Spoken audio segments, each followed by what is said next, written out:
video, we're going to look at modeling piecewise functions from a graph.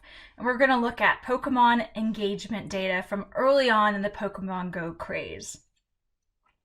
Now, we'd like to think of the world as a place full of predictable trends, but often that's just not the case. Trends are only predictable as long as nothing in the environment, the behaviors of people, and the interacting variables change. In other words, trends are rarely predictable. Let's look at this case of the measure of engagement for Pokemon Go. We measure engagement in a software program by looking at something like the daily active users divided by the monthly active users. It would be 100% if every user uses the software every day. It can't actually be over 100%. On the graph, you can see that on July 5th, 2016, when Pokemon Go was launched, we had 100% engagement. It falls a little bit and then kind of decreases at a steady pace, starts to decrease at a more rapid pace around July 17th, 2016. And then there's this spike in the graph between August 4th, 2016 and August 6th, 2016. We go from about 40% engagement to almost 100% engagement again, and then begin a slow decline after that. Now, I want us to just look at a portion of this graph where we have a little bit more of a smooth curve. So we're going to look just between July 19th, 2016 and August 16th, 2016. I'm going to change the time scale, so T is the days since July 19th, 2016. And now we're looking at just that portion of the graph.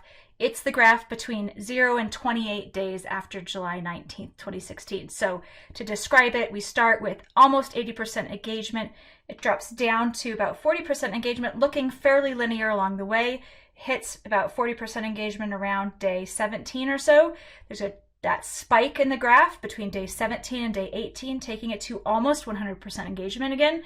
And then it starts to decrease again, a little bit steeper than the previous decrease, decreasing all the way into day 28. Now, we can actually draw three straight lines that approximate these three curves and call them line 1, line 2, and line 3. And when we draw these three lines, you can see it's still a function, it still passes a vertical line test, and we essentially just have three different lines with three different domains. To help understand how we're going to construct a piecewise function for this ourselves, we can start by sketching in what that piecewise function would look like. So I'm going to let E of t represent the engagement as a percent for Pokemon Go. And that's going to equal, and then we'll use a curly brace with three portions next to that brace. Line 1, the first decreasing segment, if 0 is less than or equal to t is less than 16. Line 2 is the sharply increasing segment, and that's if 16 is less than or equal to t is less than 17. And line 3, which is another decreasing segment, is if 17 is less than or equal to t is less than 18. Certainly, we know how to write the equation for a line. So all I need are some points, and as soon as I have those points, I can write equations for the line. I've gone ahead and found those points for you. Line 1 has endpoints at 0, 74 and 16, 34. Line 2 has endpoints at 16, 34 and 17, 90. And line 3 has endpoints at 17, 90 and 28, 50. Since you're all line equation experts now, I'd like you to pause this video and go ahead and write equations for those three lines. I'm sure you can do it.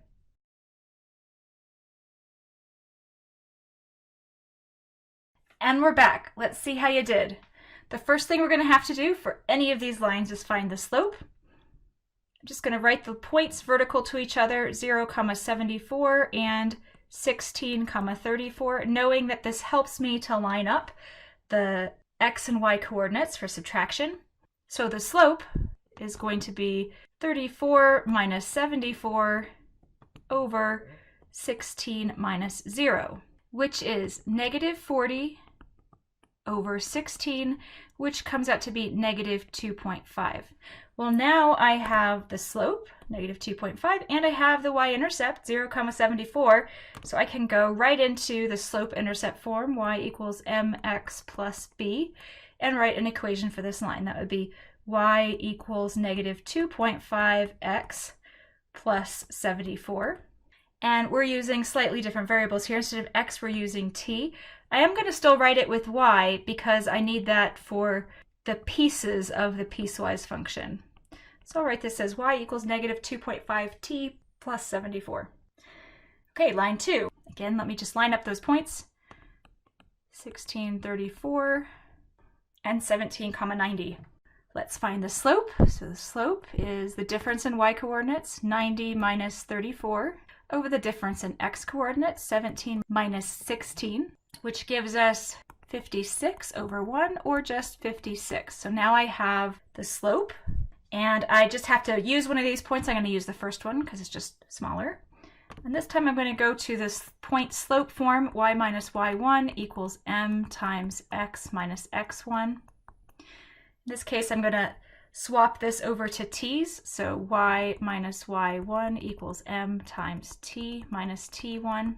Remember that t minus t1 is in parentheses. Let's put in the data we have.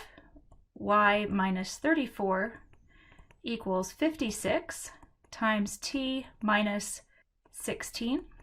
We'll do the distribution. Y minus 34 equals 56t minus 896.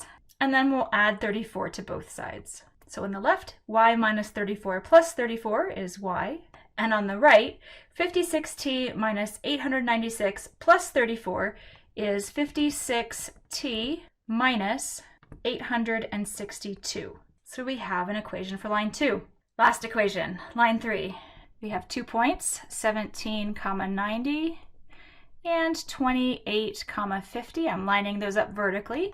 I'll find my slope by taking the difference in y's, 50 minus 90, over the difference in x's, 28 minus 17, which gives us negative 40 over 11. We could write it as a decimal. The decimal value would be about negative 3.64. Now that we have the slope and a point, let's go ahead and use point slope form. We know that that's going to be y minus y1 equals m times parentheses t minus t1. Let's put in those values. Y minus 90 equals negative 3.64 times t minus 17. Let's do the distribution. Y minus 90 equals negative 3.64t plus 61.88, which comes from multiplying 3.64 times 17. And then finally, let's add 90 to both sides. That gives us y minus 90 plus 90 on the left, which is just y. And on the right, we have negative 3.64t plus 61.88 plus 90, which gives us plus 151.88. Great, now we have 3 lines. Why don't you go ahead and graph those 3 lines in Desmos using the same axes you saw for the Pokemon graph. So that would be the axes where t is between 0 and 28, and the y-axis is between 0 and 120.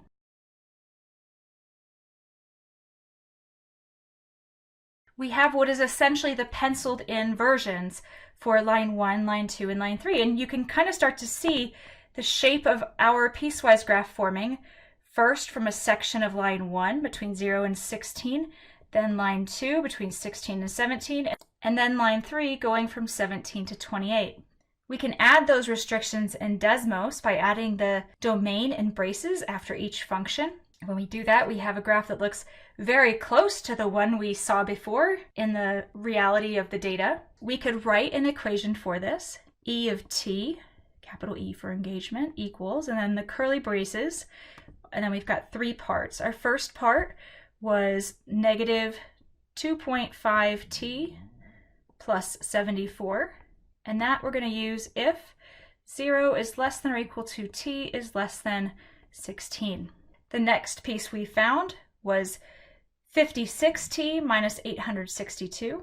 We're going to use that if 16 is less than or equal to t is less than 17. And then the last line, the third line we found, was y equals negative 3.64t plus 151.88. So our third piece of the piecewise function is negative 3.64t plus 151.88.